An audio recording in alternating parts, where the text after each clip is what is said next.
Good evening. There are just 4 days to go before Sydney enters a public transport nightmare from which some critics claim we might never recover.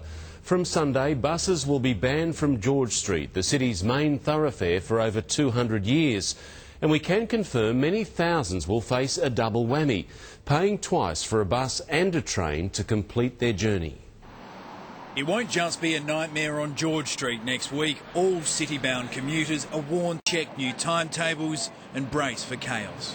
As long as people are prepared and they know, and I think be patient for the first couple of days. Disruptions, well, they are part of it. You've got to accept those, and let's get on with it. With light rail construction starting on George Street, bus timetables have been redrawn.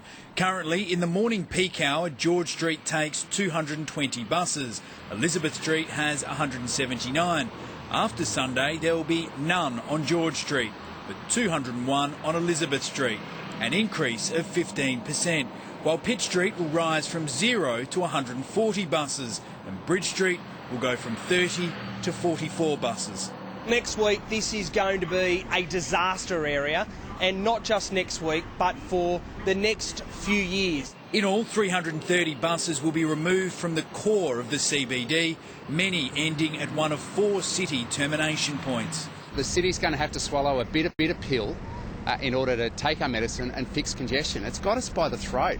30 buses will also end their journeys outside the CBD at Edgecliff, Redfern, Milsons Point and North Sydney. And if they're forced off buses and onto trains, commuters face extra charges. If you do opt to jump on a train, which ultimately I'd want to see more people using public transport in this way, yeah, I mean, you will have that train fare. I'm very concerned that passengers are going to have to pay twice for something that is no fault of their own, that they're being forced to do. The Minister says there will be some additional buses for those displaced, but they'll avoid the city centre. And Lee Jelisek joins us now from George Street. Lee, what's the latest advice from the Transport Minister? Well, Mark, the advice from Andrew Constance could not be any clearer. Plan your trip, check your timetable and do it now. He says Sydney is facing disruption similar to what we saw during the Olympics, except that lasted a few weeks. This is going to last a few years. The other advice is if you drive a car, avoid driving into the CBD, because with George Street shut, the surrounding streets around here are also going to be very congested and they don't want any unnecessary clogging. If you have any more questions, check out the 7 News website. There's plenty of information there. We also have a link to that transport information website. Mark? OK, Lee Jelisek on George Street. Thank you.